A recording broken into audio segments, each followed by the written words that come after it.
Every day, all the time, without even realizing it, we are both the walking embodiments of and the recipients of advertising. The clothes we wear, the grocery bags we carry, the cars we drive are all advertisements for the products that we consume.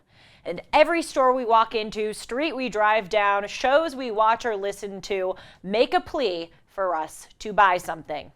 Today, we are going to look at how advertising has changed since the 1950s, how it's a mirror of our shifting character and outlooks on life. I'm Julie Hartman, and this is Timeless.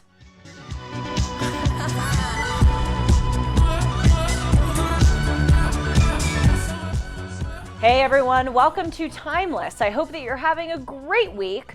Just a reminder to hit the subscribe button down below so that you can see my Julie Noted news segment in the show and also this Timeless Eternal Subjects segment of the show. And you can also follow me at Julie R. Hartman on Instagram and Twitter.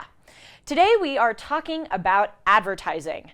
As I said earlier, it's so interesting how much we go about the world and we don't even realize how much we are consuming and embodying advertising.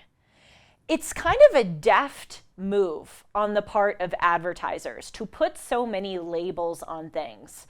I wonder if this isn't a new phenomena of recent years. Think about even just designer brands. You see people with Louis Vuitton purses with all of the, labels on it, or you see people wearing Gucci and all of these things, and they have literally just shirts with the label all over it. I bet that's kind of a move by the advertiser just to constantly broadcast their product. Because think about it, really having a shirt with just the Gucci label all over it, is that high fashion? No, it's just the advertiser using the person who has purchased the shirt. Similarly, even if you go to a supermarket and you walk out with your Ralph's bag, they have that plastered on the front. Maybe Ralph's isn't using you, but they're using every single opportunity they can, wherever you go, to broadcast their product. And similarly, when you walk about the world, I challenge you, and I'm going to do this myself, to try to consider how many times a day an advertisement comes at us. We don't even recognize we are not even able to digest the amount with which we are bombarded with it. So this all impelled me to do a show on it today. And specifically, we're going to look at the way that TV advertising has changed. I went down a total rabbit hole looking up old commercials of various products. And there is a definite turn in the way that old products used to be advertised versus new products. And I know what you're thinking. You're going to think Julie's going to go down the family middle class virtues route. And yes, that's certainly true. Old advertisements, as you're going to see for cars and cigarettes and any other kind of product, used to showcase a family with children, family-oriented values, middle-class ways of life. Now we don't see that so much because it's seen as antiquated. Families are not as depicted in advertisements, let alone mass media in general. So I'm actually not going to go down that route, though it's certainly something to highlight. There's been a tone shift, and I would argue a character shift in some of these advertisements, which we're going to see. But first, because it's me, I have to do a little bit of a history, just 2 minutes of a history on advertising. I am drawn to history like a horse is drawn to water, like men are drawn to women, like I am drawn to food. Like a leftist is drawn to a pride flag and a BLM flag. Like Dennis Prager is drawn to criticizing Sean. I just have to do it every episode. So flatter me or indulge me, as they say in this, but it actually is fascinating, okay? Sellers in ancient times. You guys at home are like, just kidding. Sellers in ancient times, this is interesting, could only verbally advertise the products that they sold. This was before papyrus and before ink was developed. So if you were selling your guavas in the street market, you had to yell really loudly and you had to be a chipper guava seller and make a lot of great arguments in order for people to buy your product. This probably, I just have a little inkling, and you are obviously have every right to disagree with me, and I encourage you to comment down below or write to me if you disagree with me. I would think that this made the product more of the real deal. And it certainly made the seller more of the real deal, because you really had to go above and beyond to make sure that what you were producing and what you were selling was appealing to people, when your only way of doing that was through speech and convincing people. There are some who argue that the eye is more powerful than the ear. So if you look at an ad, you may be more likely to purchase it than if you hear about it. So think about how much harder it was in the days when all you could do is hear about it. This changed about 3,000 years ago. The first ad known to man was actually created by a slave back in ancient Egypt, apparently, who was selling a certain product while also simultaneously advertising a way to get release. So that's the first written ad that we know about. The first newspaper advertisement ever in the United States was in 1704 in one of the colonial magazines. The first billboard was in the year 1800. Can we just pause for a moment and think about that? Was just what? God, I'm a history major. 223 years ago. Why did that take me so long? I got it. Sean was looking at me like, are you going to get it? Do you need 10 more seconds? 223 years ago. That's amazing. Can you just imagine how fast society has changed over time? We didn't even have billboards 224 years ago. For most of human history, life was the same for one generation as it was 3 or 4 or 5 generations ago. Now our lives look so different in every way from our grandparents or our great-grandparents. And that is a relatively recent development in the span of human history. What a time to be alive. So, billboards in 1800. And then Sears, which is a mall, right? I should have looked this up before. What is Sears again? Oh, he's getting mad at me. Cut it out, cut it out. No, they're not cutting it out. Okay, I said it. Sears is a mall. Yeah, it's a mall. Okay, Sears is apparently a store. No, a store is like what you go and buy fruit at. A mall is where you go buy clothes. Sears is a mall. Did Sears have food? Sears did not have food. Look it up. Sears did not have food. Can people hear you on air? Okay. Well, that was probably just a... Sean has been basically telling me that Sears was a predecessor to Target and Walmart. I think I got it by saying it was a mall. Anyway, our dear friend Sears in 1982 initiated the first mail campaign. I'm wrong about that. In 1892, sorry, math, not my strong suit. In 1892, they initiated the first mail ad campaign. So they sent out 8,000 postcards. And actually, as a result of those 8,000 postcards, 2,000 people went and bought new stuff at the mall, which is Sears. So this was the first direct-to-consumer advertising, and it spread like wildfire. Once Sears was advertising their clothes and their food, they did not have food. I promise you they did not have food. Look it up. Anyway, whatever the hell they were advertising, all of these other companies, especially big outlets, started to jump on the bandwagon as well. Then radio came at the turn of the 20th century. By 1901, 30% of Americans were listening to the radio. Obviously, that's huge real estate for advertising, okay? Radio advertising, though, was launched a little bit later in 1922, and it was a big hit. And it was another way to make advertising more personal. Because though I said the eye can sometimes be more powerful than the ear, sometimes the ear can be more powerful than the eye. And a good radio advertiser, I know this from my time working in radio, makes you feel like the person is talking directly to you, friend to friend, telling you, you've got to get this pillow, you've got to get this whatever the heck else they're advertising. And so the radio facilitated this personalization of ads, because billboards are very impersonal. You just drive by and they're in your rearview mirror. But when someone's talking to you directly, it matters. First television commercial aired in 1941. Again, I know I'm like a broken record on this one. Not even 80 years ago, approximately, did we have television commercials. What a time we're living in. 80 years ago, we didn't have TV commercials. And now Apple is unraveling this virtual reality headset where you put on these goggles and you can expand an image and FaceTime someone in 3D in just 8 decades. Can you imagine where we're going to be in another decade or two? Anyway, I digress. It's just astonishing. The first online display ad, talk about turnaround, was in 1994. So not even 30 years ago. And apparently Yahoo was the big progenitor of the pay only when a viewer clicks ad. So think about it. If you're a company, you don't want to spend a lot of money on ads if it's not going to generate you revenue. And so Yahoo offered the solution saying that only if the customer clicks on it, then you have to pay. Kind of smart. Now we're in this realm where people advertise about advertising. Like I was watching Peacock, which is a streaming service last night, and there was an ad for some online site that can make your business better and can make your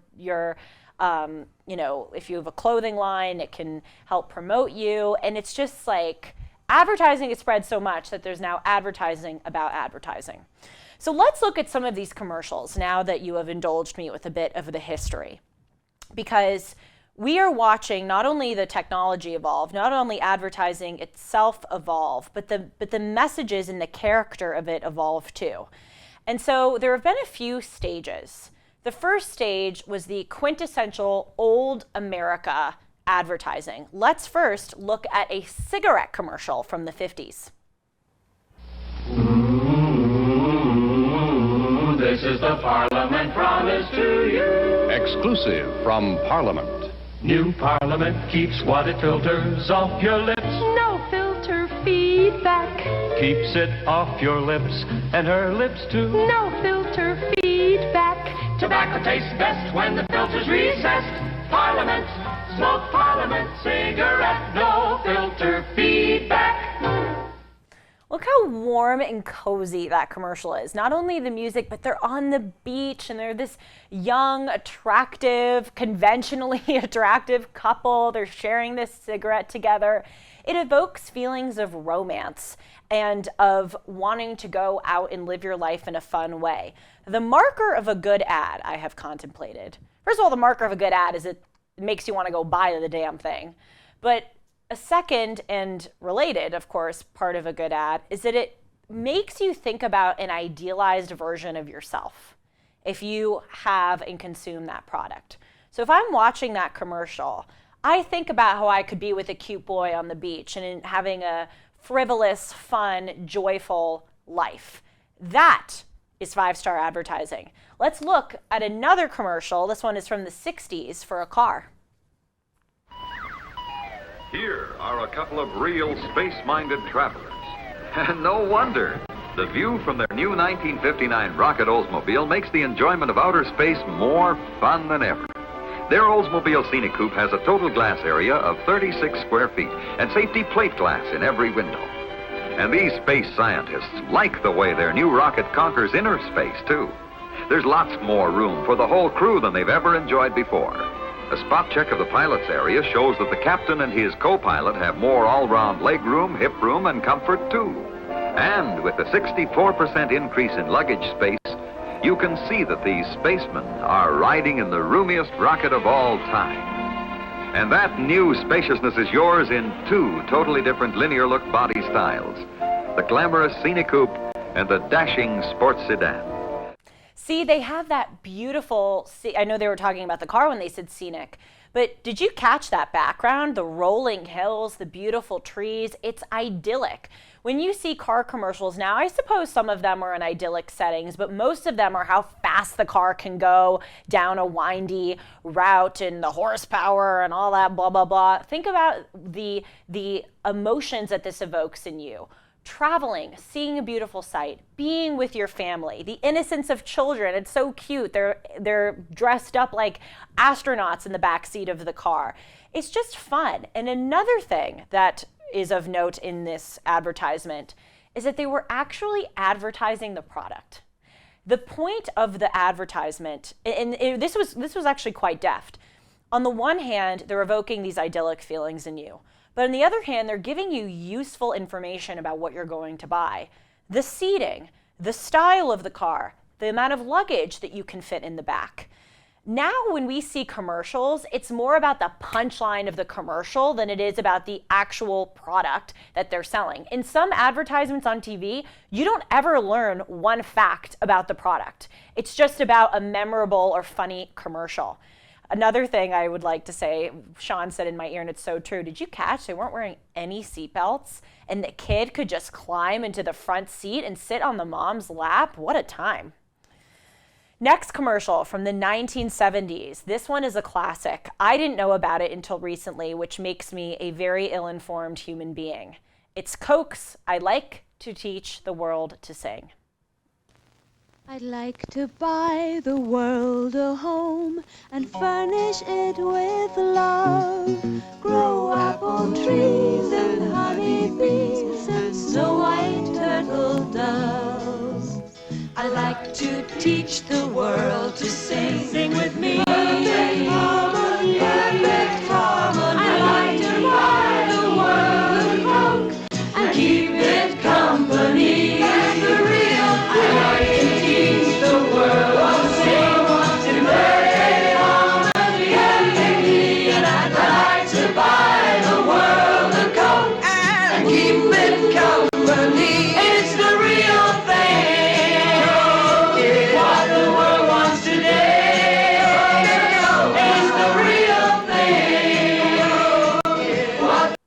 Okay, this is sweet. I like this song. It's fun. Again, the point is that they're trying to make you happy in the commercial. It's not about a joke or a punchline.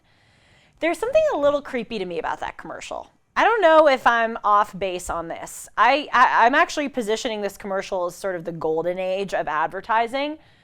I don't know what there is in me that's getting a little irked by it. Maybe it's all these just people standing in one line together, sort of like soldiers. I don't know, but to me, it didn't quite rub me the right way. It didn't quite hit, as the youth would say, the way it was supposed to. I'd be very eager to hear your thoughts. Sean, what do you think about this?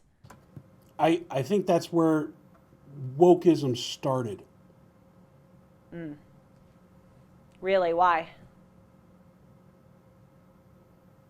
I don't know. This is why I No, keep them on there. it's all inclusive, and they're trying to appeal to everybody. And it was a more innocent time, but I'm so glad I cracked the microphone. No, I understand what you're saying, because there's this kind of homogeneity.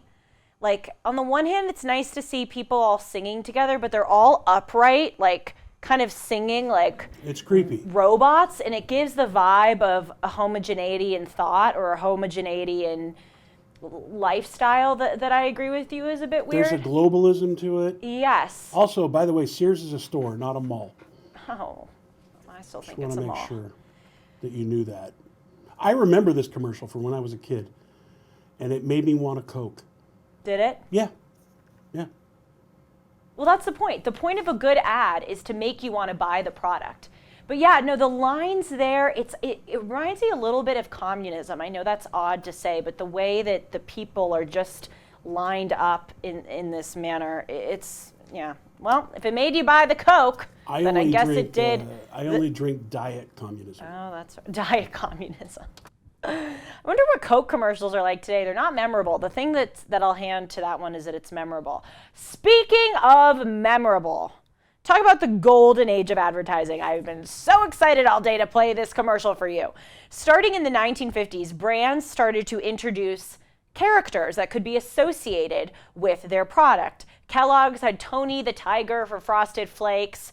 The maple syrup brand, I don't even know what the brand is, had Aunt Jemima, which of course since has been nixed because apparently it's offensive. And Fritos had something called the Frito Bandito. Let's listen to the Frito Bandito. I heard you want to be a Frito Bandito like me. You do? Then you must sing the Bandito song. Let's sing together. You just follow the bouncing Fritos corn chips bag. Ay, ay, ay, ay. I am the Frito Bandito. Hey, I like Fritos corn chips. I love them, I do. I want Fritos corn chips. I'll get them from you. It's hilarious. And you know what? It's racism. Please stop.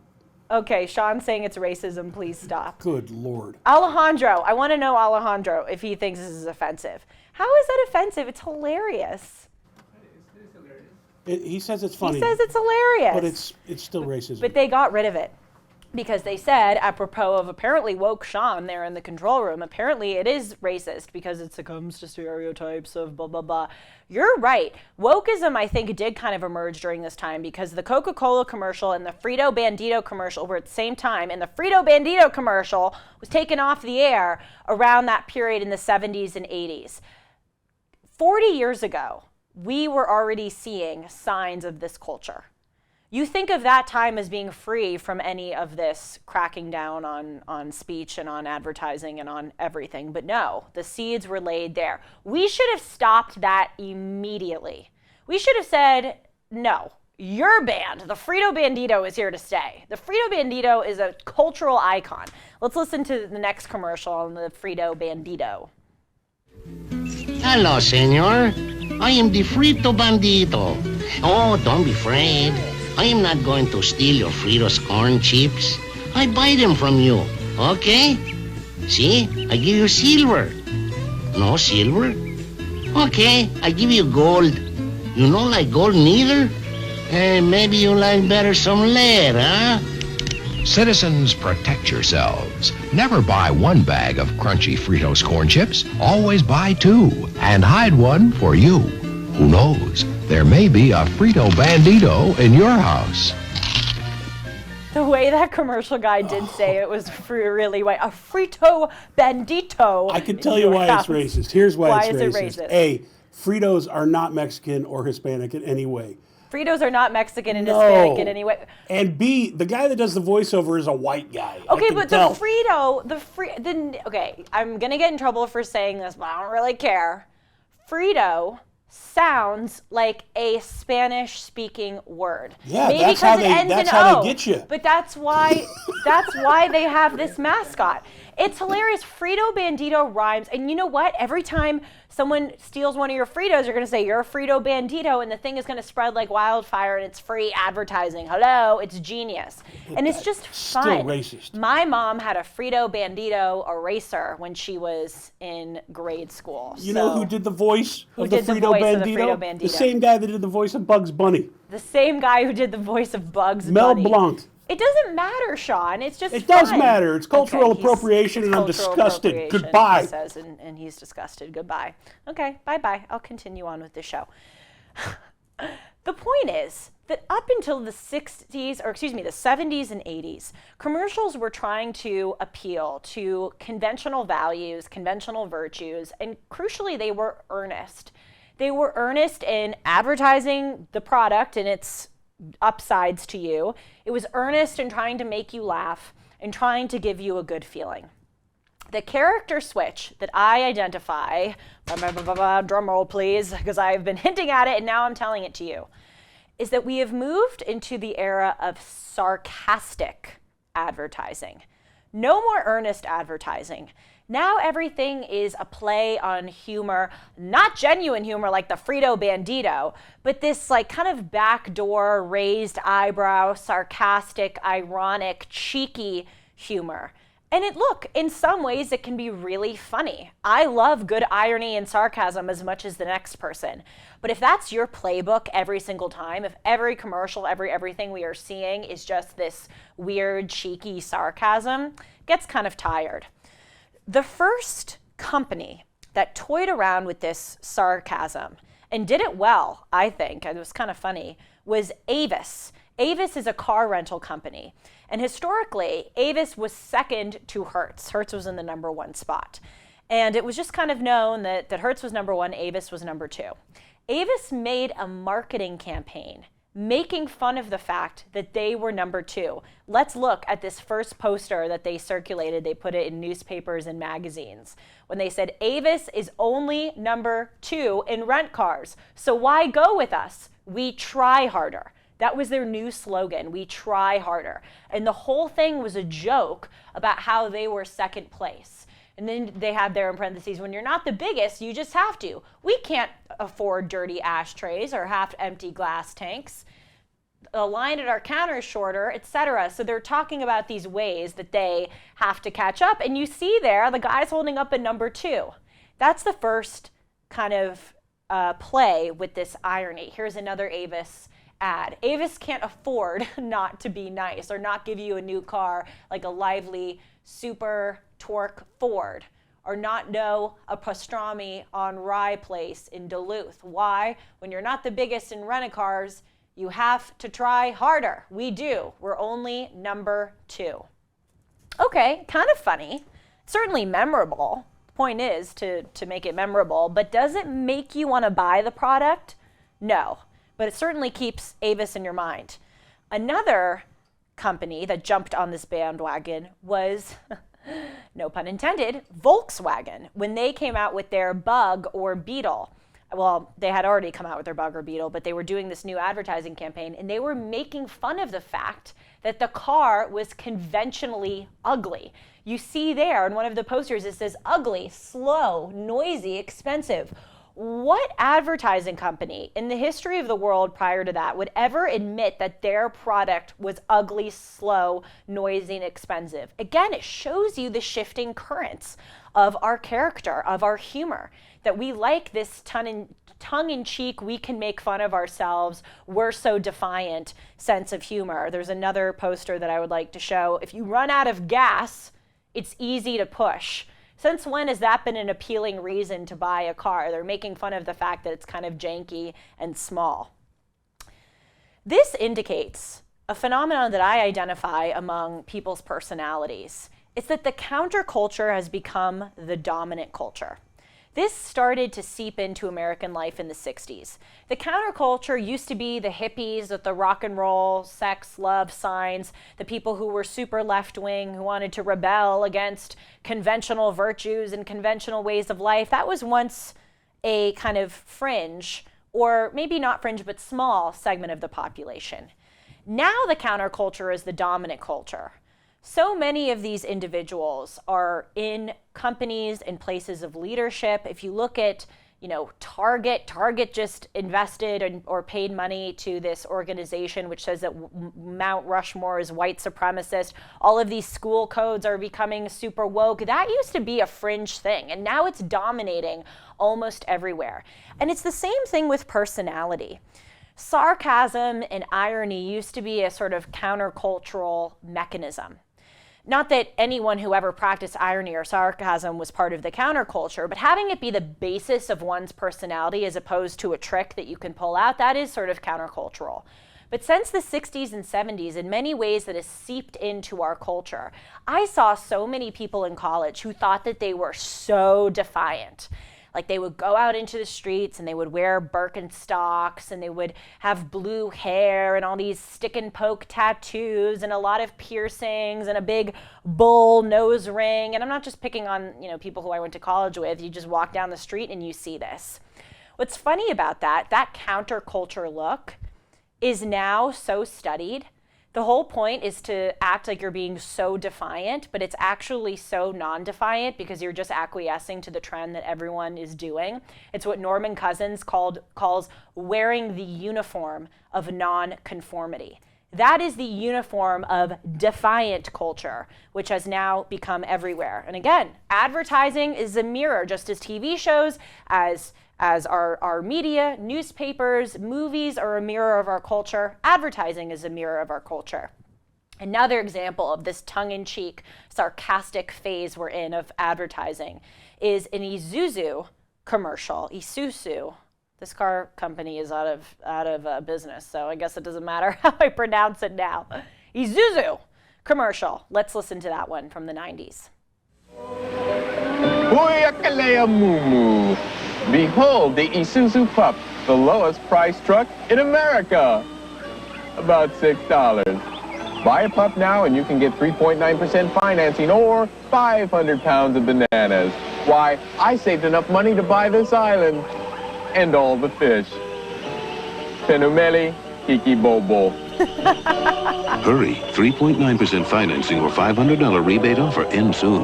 For those who are listening to this show, there were these subtitles below when he said something about how fast the car could go. It said he's lying, or, you know, the whole point was that what he was saying was false. And it's making fun of the fact how people sell you a load of goods and make things seem better than they are, but they're actually not all that they are cracked up to be.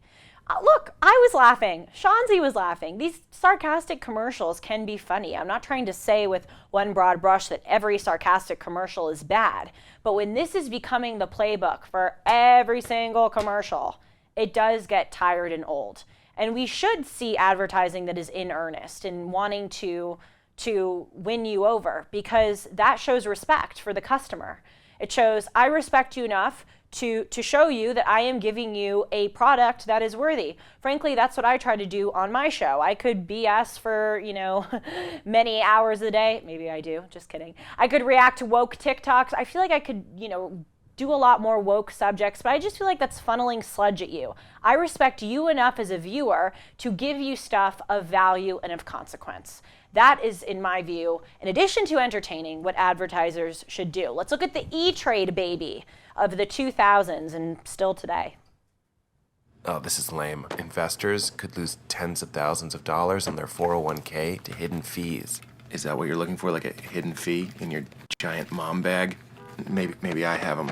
Oh, that's right, I don't, because I rolled my account over to E-Trade where, well, okay, they don't have hidden fees. Yeah. Hey, Fern, the junk drawer, why would they... Is that my gerbil? You said he moved to a tiny farm. That's it, I'm running away. No, you can't come! What do you learn about the product in that commercial? Maybe it makes you chuckle for a moment. You learn absolutely nothing. And it's not really even that memorable. It's just this acquiescing to, I have to be ironic, I have to be sarcastic. It appears that each of these advertisers and various companies are trying to compete for who can do the edgiest, most funny, punchline-y thing. A final ad that I'll show you is one that I see all the time. I don't get it. I don't think it's funny. I think it's weird. It's Jake from State Farm, the personal price program. Okay, Jake from State Farm, I really want that personal price plan. Mr. and Mrs. Alvarez, I save my shrimp tails. Oh. I have a whole collection. I keep them in jars under my bed. You don't need to get that personal. The State Farm Personal Price Plan helps you create an affordable price just for you. She also plays piano. Yeah. With my feet. Like a good neighbor, State Farm is there. Call or click to get a quote today. Isn't that just a little odd? Like, think about these people in the boardroom that are like, we're gonna have her pull old rusty shrimp tails out of her back pocket, and then we're gonna say she plays piano with her feet, ha ha ha. Like, really, it's not that funny. It's really just not that funny. It's just trying to be edgy. It's trying to be the people wearing the Birkenstocks and the nose ring. It's just the uniform of nonconformity. On a final note on this advertising subject, and I've hinted at it more than once with regard to my caricature of the Birkenstock woman. By the way, Dennis Prager wears Birkenstocks. I am revealing stuff here. I went out to lunch with him once and he was wearing Birkenstocks. I don't even know why I'm saying this, but it seems so not him. Sean is looking like, oh my God, yeah, it's true. I was like, Dennis, you're a lib. Oh, and he drinks almond milk too. I think he's a lib in disguise. If you drink almond milk and wear Birkenstocks, are you kidding me? That is a brand, honey. We have all become brands. I talked about this on my social media episode. A lot of people's Instagram, they figure out what they're trying to project to the world. Am I the girl that looks like she has an extravagant life, that goes on these luxurious vacations? A lot of people choose that vibe and they stick with it. Every single post is at a cool coffee shop or at some beach or on a plane or something. They have to fit that brand that they've created for themselves. Other do the earthy, artsy, I don't care, but I really do care Instagram vibe. Other people do a really sporty Instagram vibe. But I notice with social media, it makes you into a brand. And we hear things where people talk about how many followers you have compared to the amount of people that you follow, the flow of your photos, whether the color paletting looks good. And each of us in our own ways have become kind of advertisers. of this way of life that we have thought up for ourselves. And it similarly can come to affect our affect.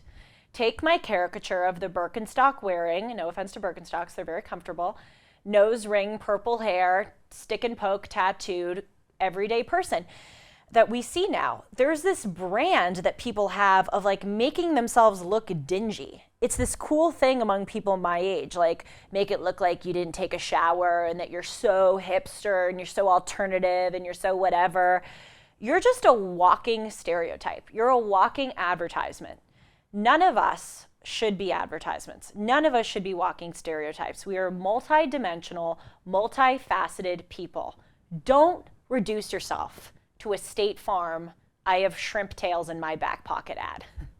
That's my wisdom for you today, folks. Hope you enjoyed this show. You can subscribe down below and follow me at Julie R. Hartman on Instagram and Twitter, and I'll see you soon. Take care.